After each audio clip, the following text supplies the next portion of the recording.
درود پاک پڑھنے کے بے شمار فضائل و برکات ہیں۔ کعبے کے بدر الدجا، طیبہ کے شمس الضحیٰ، صلی اللہ تعالی علیہ وسلم کی بڑی خوبصورت حدیث پاک ہے۔ میرے آقا فرماتے جس نے مجھ پر ایک مرتبہ درود پاک پڑھا اللہ تعالیٰ اس پر 10 رحمتیں نازل فرماتا ہے۔ پھر فرمایا کہ جس نے مجھ پر 10 مرتبہ درود پاک پڑھا رب کریم اس پر اپنی 100 رحمتیں نازل فرماتا ہے۔ اچھا پھر آقا فرماتے وَمَنْ صَلَّى عَلَيَّ مِئَةً، جس نے مجھ پر 100 بار درود پاک پڑھا صلی اللہ علیہ الفا، رب کریم اس پر 1000 مرتبہ رحمتیں نازل فرماتا ہے۔ اب بات کیا سمجھ آئی کہ ایک درود پڑھیں تو 10 رحمتیں، 10 پڑھیں تو 100 رحمتیں، 100 پڑھیں تو 1000 رحمتیں۔ اب تک تو ملٹیپلیکیشن چل رہا ہے، 1 کا 10، مگر اب حدیث پاک کا جو اگلا جز ہے نا وہ بڑا ایمان افروز۔ آقا فرماتے وَمَنْ صَلَّى عَلَيَّ أَلْفًا، جس نے مجھ پر 1000 مرتبہ درود پاک پڑھا زاحمت کتفہ کتفی علی باب الجنہ، آقا کہتے ہیں جنت کے دروازے پر اس کا کاندھا میرے کاندھے سے ٹچ ہو رہا ہوگا۔ ذرا غور کیجئے، کاندھے سے کاندھا صف میں ہم اعلان کرتے ہیں کہ صفیں درست کر لیجئے، کاندھے سے کاندھا ملا لیجئے۔ اس کا مطلب کیا ہے کہ جس کا کاندھا کسی کے کاندھے سے ٹچ ہو رہا ہے بالکل برابر میں اسی کے کھڑا ہے۔ یعنی گویا آقا یہ بشارت سنا رہے ہیں کہ جو 1000 بار درود پاک پڑھ لے، نبی پاک فرماتے ہیں جنت کے دروازے پر اس کا کاندھا میرے کاندھے سے چھو رہا ہوگا۔ کتنی دیر لگتی ہے 1000 بار درود پڑھنے میں؟ فضول باتوں کے لیے بڑا ٹائم ہے، موبائل فون کے لیے ہمارے پاس گھنٹوں ہیں۔ اگر وقت نکالیں اور درود پڑھنا شروع کر دیں تو نہ جانے کتنے درود ہم پڑھ سکتے ہیں۔ آئیے محبت کے ساتھ نیت بھی کریں کہ انشاءاللہ آئندہ کثرت سے درود پڑھیں گے، اور یہ بھی نیت کریں کہ انشاءاللہ اب روزانہ کم از کم 313 مرتبہ درود پاک پڑھیں گے۔ محبت کے ساتھ آواز بلند درود پاک پڑھ لیں۔ صلو علی الحبیب صلی اللہ تعالی علی محمد صلی اللہ علیہ وسلم۔ نبی پاک علیہ السلام وہ عظیم ہستی ہیں، یاد رہے میٹھے میٹھے اسلامی بھائیوں، ہر نبی کو رب عز و جل نے معجزہ عطا فرمایا، اور میرے آقا وہ ہیں کہ جن کو تمام انبیاء کے معجزات کا مجموعہ، کم و بیش 1,24,000 پیغمبر آئے نا، تو گویا 1,24,000 کم و بیش انبیاء کو جتنے معجزات رب نے دیے، نبی پاک علیہ السلام کو ان تمام کے معجزات کا مجموعہ ٹوٹل عطا فرمایا۔ اور دوبارہ غور سے سنیے گا، صرف تمام انبیاء کو جتنے معجزے عطا کیے وہی نہیں، بلکہ خود نبی پاک کو اس کے علاوہ ایکسکلوسیو خصوصی طور پر جن کو علماء خصائص کبریٰ لکھتے ہیں وہ کمالات بھی عطا فرمائے جو دنیا میں کسی اور کو نہیں دی۔ ٹھیک ہے؟ اچھا، نبی پاک علیہ السلام کی معجزات کتنے؟ ہم ساری زندگی بیان کرتے رہیں بات پوری نہیں ہو سکتی۔ پیارے آقا علیہ السلام وہ عظیم ہستی ہیں کہ زمین پر کھڑے ہو کر اشارہ کریں تو چاند 2 ٹکڑے ہو جائے، دعا فرمائیں تو سورج واپس پلٹ آئے، کنکریاں کلمہ پڑھنے لگ جائیں، درختوں کو اشارہ کریں تو درخت چلنے لگ جائیں۔ نبی پاک اپنے مبارک انگلیوں کو صحابہ کرام کے برتن میں ڈالیں تو برتن میں فوارے جاری ہو جائیں، اور 1500 کے قریب صحابہ پانی بھی پئیں، وضو بھی کریں اور سیراب بھی ہو جائیں۔ تو کس کس کمال کی بات کی جائے، کس معجزے کی بات کی جائے۔ لیکن میرے بیچ اسلامی بھائیوں جو بڑی خوبصورت بات علماء نے تحریر کی اپنی کتابوں میں، اور بڑی امپورٹنٹ بات ہے، وہ یہ ہے کہ نبی پاک علیہ السلام کو اللہ عز و جل نے جتنے معجزات سے نوازا وہ بے شمار ہیں، لیکن یہ سارے معجزات سوائے 2 معجزات کے یہ نبی پاک کے کیلیبر اور مرتبے کے مطابق نہیں ہیں۔ یعنی کوئی شخص کوئی بڑا اسپیشل کام کر کے آئے، بڑا کمال کا کام کر کے آئے، اور کوئی کہے یار اس نے بڑا کمال کا کام کیا ہے، تو دوسرا کہے کہ بھائی یہ اتنا قابل آدمی ہے کہ اس کے لیے بڑی معمولی سی بات ہے، اس کے تو بائیں ہاتھ کا کھیل ہے۔ ہم کہتے ہیں نا کبھی کہ اس کے لیے کوئی بڑا کام نہیں ہے یہ۔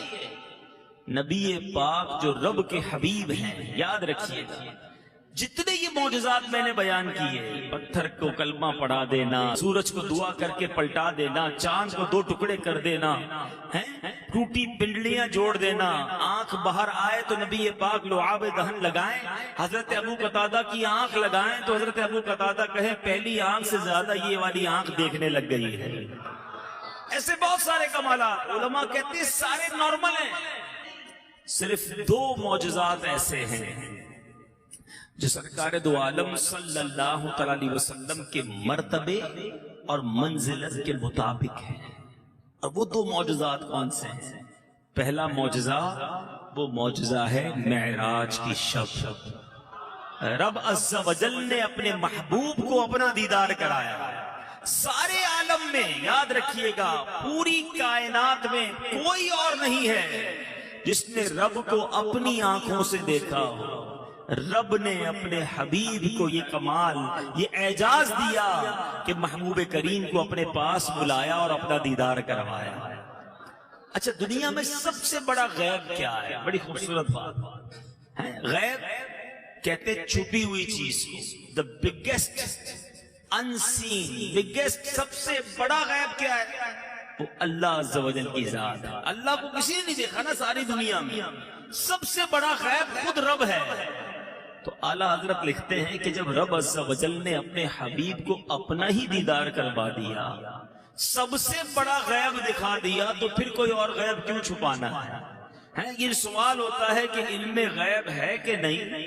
اعلیٰ حضرت نے تو بات ہی مکا دی، فرماتے ہیں اور کوئی غیب کیا، تم سے نہا ہو بھلا جب نہ خدا ہی چھپا تم پہ کروڑوں درود۔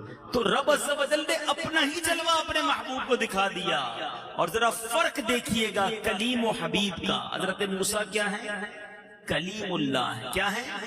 کلیم کہتے بات کرنے والا، کلام کرنے والا۔ آپ کو یہ شرف ملا کہ آپ کوہ طور پر جاتے تھے اور رب عز و جل سے ہم کلام ہوتے تھے، بات کرتے تھے۔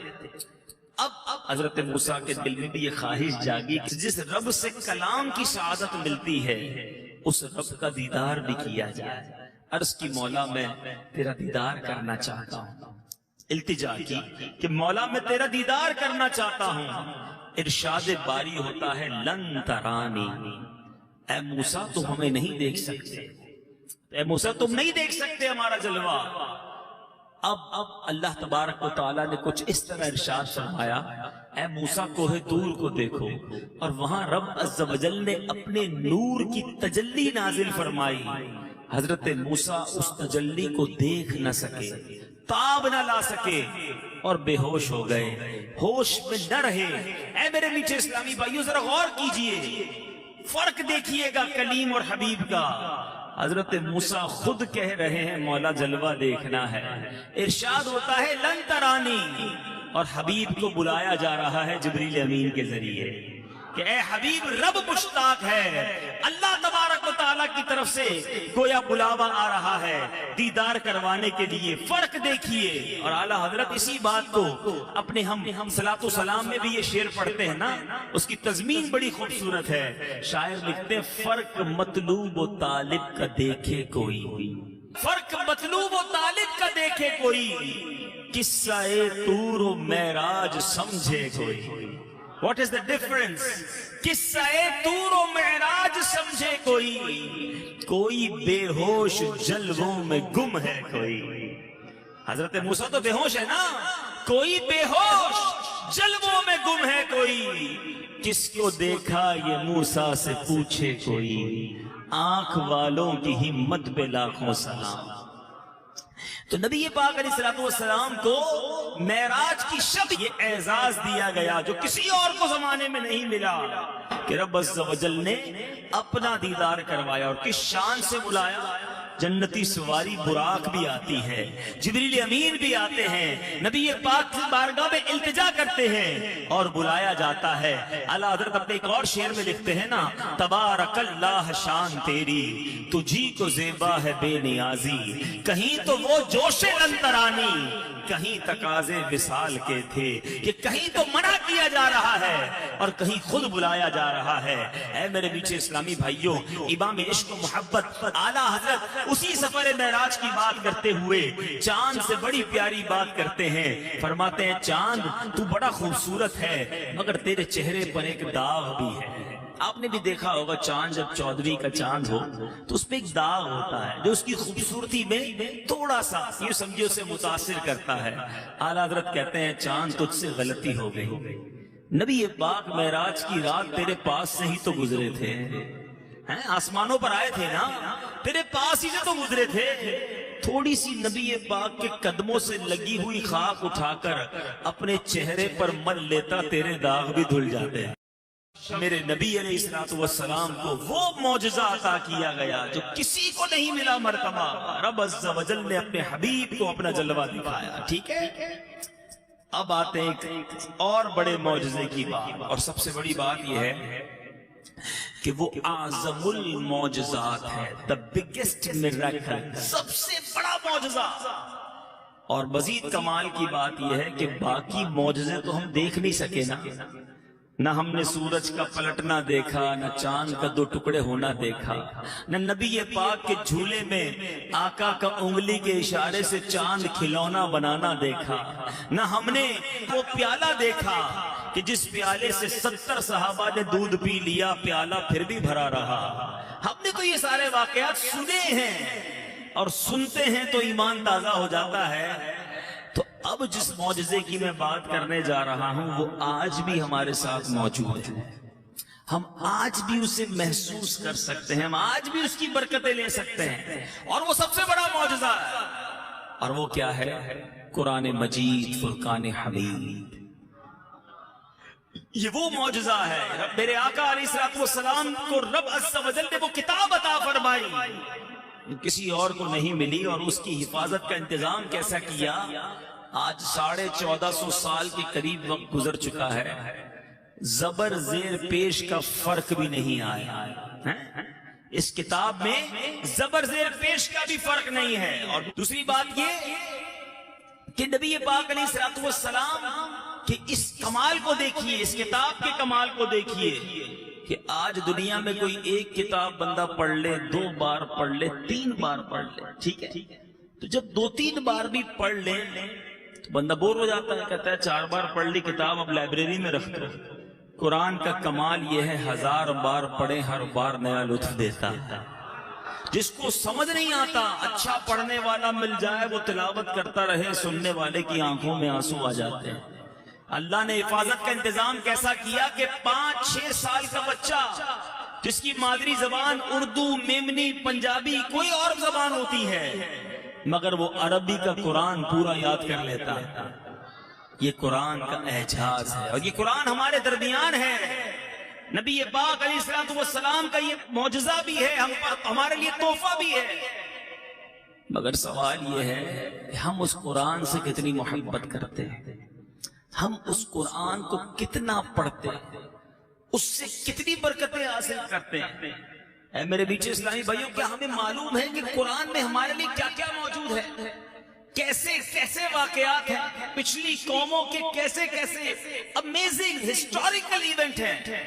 آج لوگ ڈائجسٹ پڑھتے ہیں، ناول پڑھتے ہیں، کہانیاں پڑھتے ہیں جس میں بعض اوقات غلط باتیں بھی لکھی ہوتی ہیں، پڑھنے کا کوئی ثواب بھی نہیں۔ قرآن پڑھیں تو قرآن کے قصے اتنے اعلیٰ ہیں کہ پڑھیں تو نبیوں کی باتیں پتہ چلیں، اور حیرت ناک کہانیاں بھی ہوں، اور پڑھتے جائیں اور ثواب کماتے بھی جائیں۔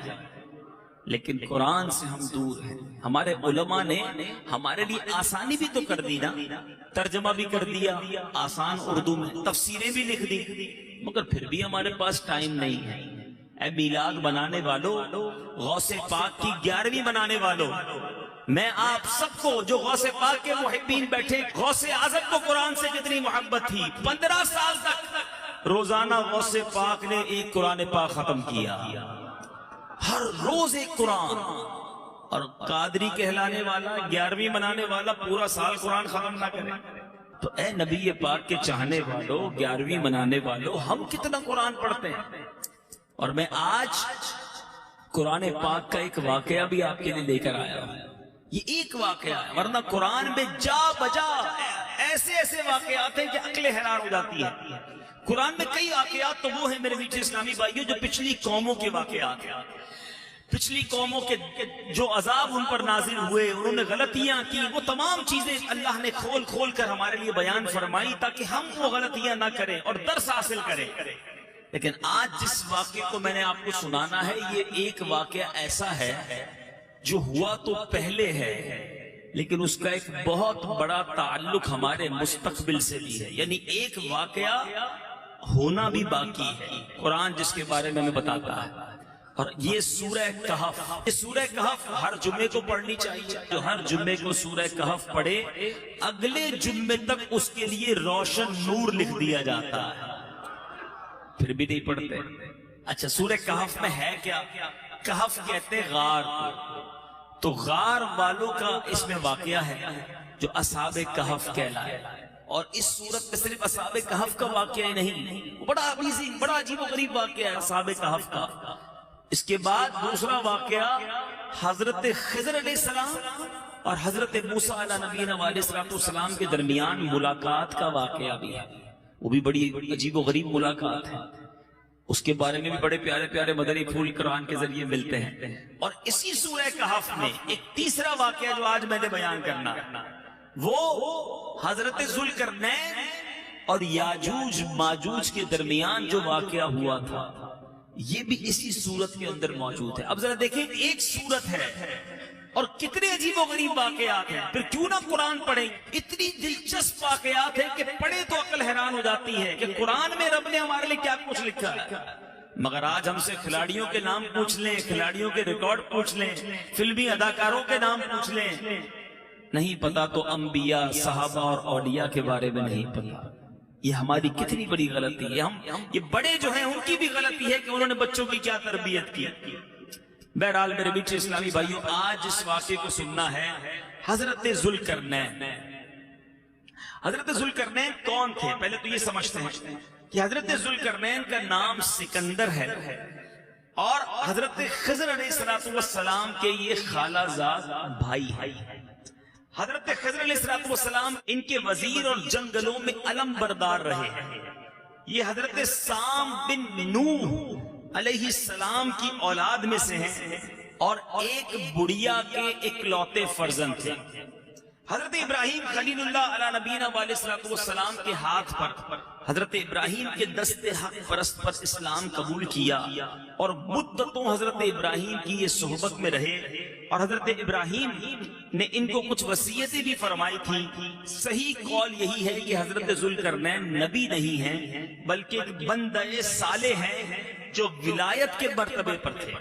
بہرحال حضرت ذوالقرنین کو وہ شرف عطا ہوا جو دنیا میں فقط 4 لوگوں کو ملا، ٹھیک ہے؟ اور یہ ہے کہ ساری دنیا کی بادشاہی، دنیا میں صرف 4 بادشاہ ایسے گزرے ہیں کہ جنہوں نے پوری دنیا پر حکومت کی ہے۔ اس میں 2 ایمان والے اور 2 کافر تھے۔ جو مومنین تھے وہ کون تھے؟ حضرت سلیمان علیہ نبینا علیہ السلام اور حضرت ذوالقرنین، ٹھیک ہے؟ یہ سب کو یاد بھی ہونا چاہیے۔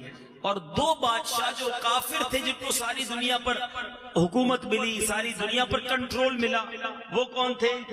وہ ہیں بخت نصر اور دوسرا نمرود۔ یہ دونوں غیر مسلم تھے مگر ان کو ساری دنیا پر کنٹرول ملا۔ ایک 5ویں بادشاہت بھی ملنی ہے اور وہ انشاءاللہ آگے جا کر ملنی ہے، اور وہ ہوں گے حضرت امام مہدی رضی اللہ تعالیٰ، جو ساری دنیا پر ان کو کنٹرول ملے گا اور ساری دنیا کی بادشاہت انہیں ملے گی انشاءاللہ عز و جل۔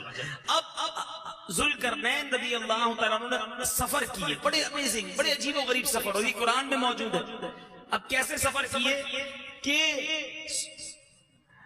سب سے پہلے انہوں نے کتابوں میں پڑھا تھا کہ سام بن نوح علیہ السلام کی اولاد میں سے ایک شخص آب حیات کو پی لے گا تو اس کو موت نہیں آئے گی، تو اس لیے حضرت ذوالقرنین نے مغرب کا سفر کیا، یعنی جہاں سورج غروب ہوتا ہے نا، اینڈ آف دا ورلڈ تک چلے گئے، یعنی ویسٹ میں، مغرب میں اتنا سفر کیا کہ آبادیاں ختم ہو گئی۔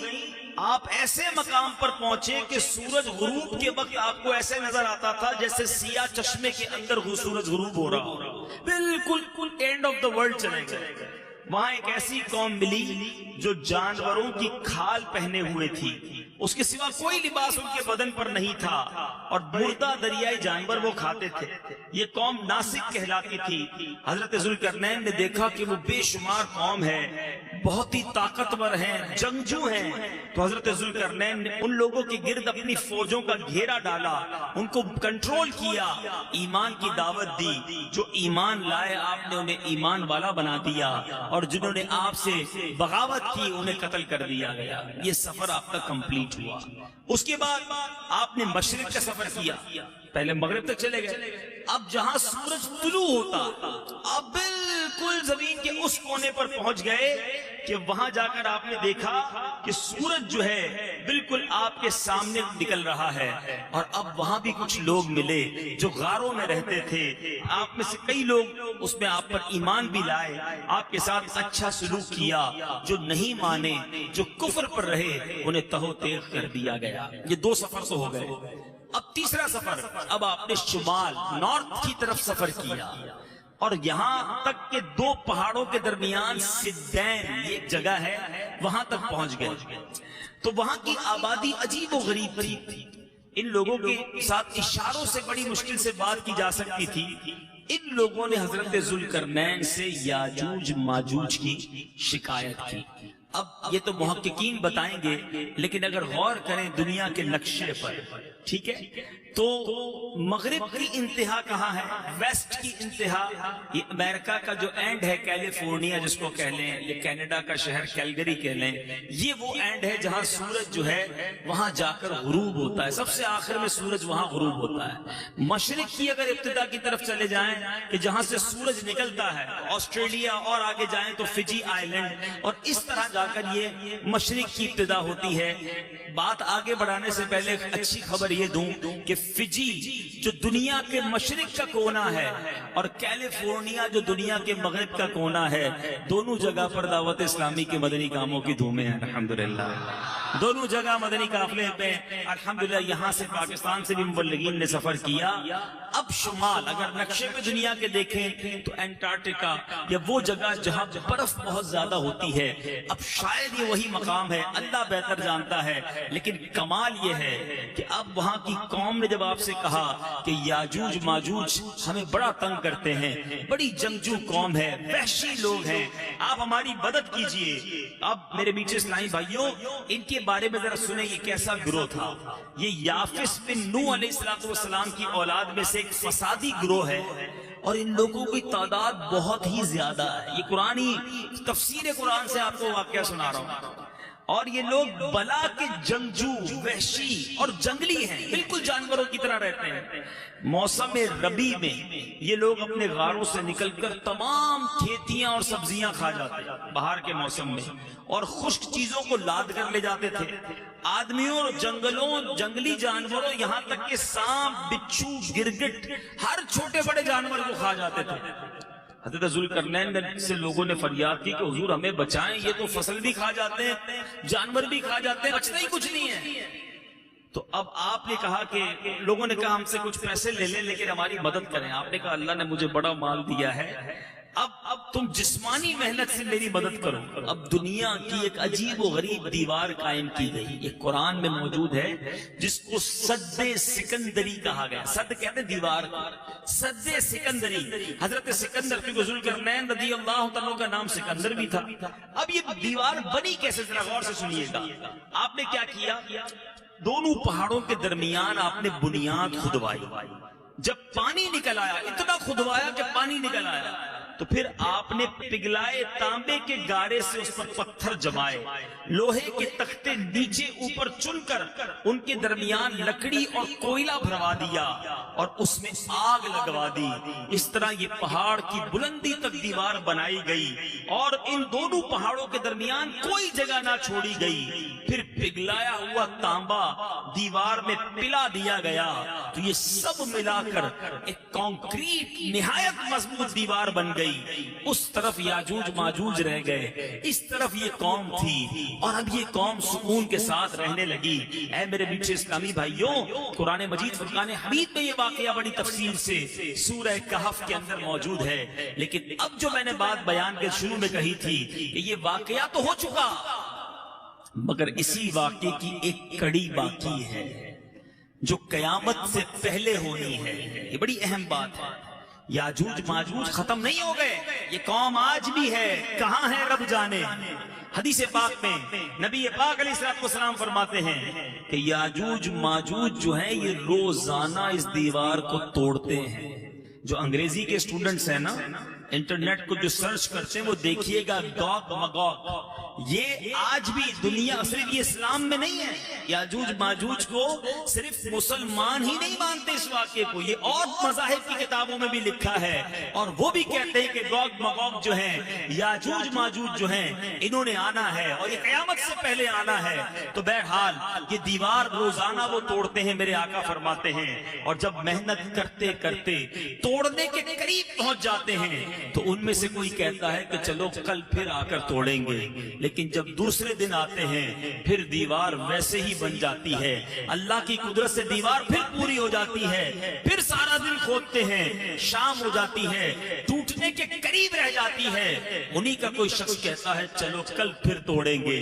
لیکن کل پھر آتے ہیں، پھر وہ دیوار ویسے ہو جاتی ہے. یہ نہ جانے ہزاروں سال سے، کیونکہ حضرت ذوالقرنین کو آئے ہوئے ہزاروں سال ہو چکے ہیں. یہ واقعہ کب روزانہ یہ محنت جاری ہے. مگر نبی پاک فرماتے ہیں، حدیث کا مضمون ہے، اس دیوار کے ٹوٹنے کا وقت آئے گا.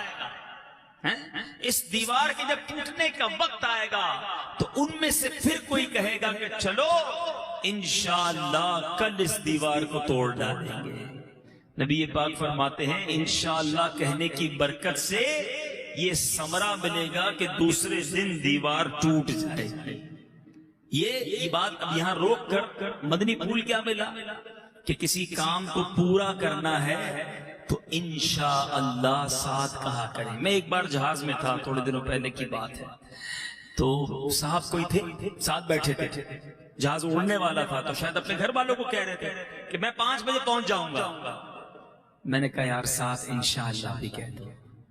ہم یہ کیوں کہیں کہ میں یہ کر لوں گا، میں پہنچ جاؤں گا، میرا کام ہو جائے گا. نہیں، اللہ کے نام کو شامل کرو تو برکت سے پورا ہو جائے گا. میں کر لوں گا، میری حیثیت کیا ہے، رب کی رحمت شامل ہوگی تو ہو جائے گا. تو ہمیشہ اپنی زبان پر دیکھیں نا، انشاءاللہ کہنے کا فائدہ کیا ہے. سب سے پہلے تو ذکر اللہ ہو گیا، میرے رب کا نام میری زبان پر آ گیا، اور میرے ہر کام میں کیوں نہ میں اپنے رب کے نام کو شامل کروں. تو بہرحال وہ انشاءاللہ کہیں گے. حدیث میں آیا کہ اب دیوار ٹوٹ جائے گی، اور جب دیوار ٹوٹے گی آقا فرماتے ہیں قیامت کے قرب کا منظر ہوگا، قیامت آنے والی ہوگی. دیوار ٹوٹنے کے بعد یاجوج ماجوج نکل پڑیں گے اور زمین میں ہر طرف فتنہ و فساد اور قتل و غارت کریں گے. چشموں اور تالابوں کا پانی پی جائیں گے اور جانوروں اور درختوں کو کھا ڈالیں گے. زمین پر ہر جگہ پھیل جائیں گے. مکہ مکرمہ، مدینہ طیبہ اور بیت المقدس، ان تینوں شہروں میں یہ داخل نہ ہو سکیں گے. پھر حضرت عیسیٰ علیہ السلام کی دعا سے ان لوگوں کی گردنوں میں کیڑے پیدا ہو جائیں گے اور یہ سب ہلاک ہو جائیں گے. چنانچہ قرآن مجید میں اللہ ارشاد فرماتا ہے ایک اور مقام پر، سورہ انبیاء آیت نمبر 96، ترجمہ کنز الایمان، یہاں تک کہ جب کھولے جائیں گے یاجوج و ماجوج وہ ہر بلندی سے ڈھلکتے ہوں گے. اے میرے میٹھے اسلامی بھائیوں، نبی پاک علیہ السلام کی حدیث بھی آپ نے سنی. حضرت مفتی امجد علی اعظمی وہ کیا لکھتے ہیں کہ بعد قتل دجال حضرت عیسیٰ علیہ السلام کو حکم ہوگا کہ مسلمانوں کو کوہ طور پر لے جاؤ. کیوں؟ کہ ایسے لوگ ظاہر ہوں گے یاجوج ماجوج جس سے لڑنے کی کسی کے پاس طاقت نہیں ہوگی. تو مسلمان سیکیور ہو کر کوہ طور پر چلے جائیں گے اور پھر یاجوج ماجوج ظاہر ہوں گے. یہ اس قدر کثیر ہوں گے، ذرا سنیے گا، اس قدر کوانٹٹی زیادہ ہوگی کہ یہ جماعت تبریہ کے پاس سے گزرے گی جو 10 میل کا ہوگا، اتنا بڑا ہوگا. مگر جب دوسری جماعت گزرے گی تو پہلا قافلہ کے پانی پی کر گزرے گا، دوسری جماعت آئے گی تو لگے گا یہاں پہلے کبھی دریا تھا ہی نہیں. 10 میل لمبا دریا بحر جو ہے وہ پی کے ختم کر دیں گے. پھر فرمایا قتل و غارت گری سے جب فرصت پائیں گے، ساری دنیا میں جب قتل و غارت گری کر لیں گے نا تو پھر پتہ یہ کیا کریں گے؟ پھر کہیں گے کہ چلو زمین والوں کو تو قتل کر لیا، اب آسمان والوں کو قتل کر، یہ کہہ کر اپنے تیر آسمان کی طرف پھینکیں گے۔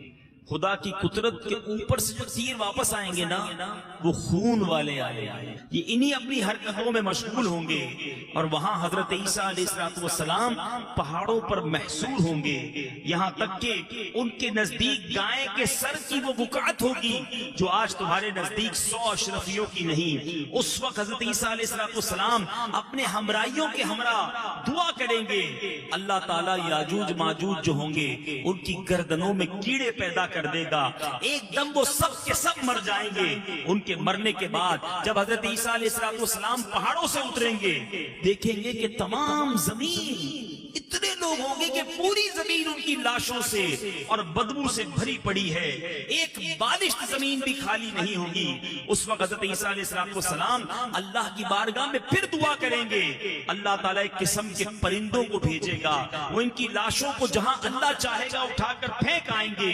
ان کے تیر کمان اور ترکش، ذرا غور کیجئے گا، جو تیر کمان اور ان کے سامان ہوگا نا 7 برس تک مسلمان جلائیں گے، اتنی بڑی تعداد ہوگی کہ 7 سال لگیں گے اس کو جلانے کے لیے، جب جا کر ختم ہوں گے۔ اور اس کے بعد میرے میٹھے اسلامی بھائیوں پھر ایک بارش ہوگی، برکت والی بارش ہوگی جو اس تمام گند کو صاف کر دے گی اور زمین پھر ہری بھری ہو جائے گی۔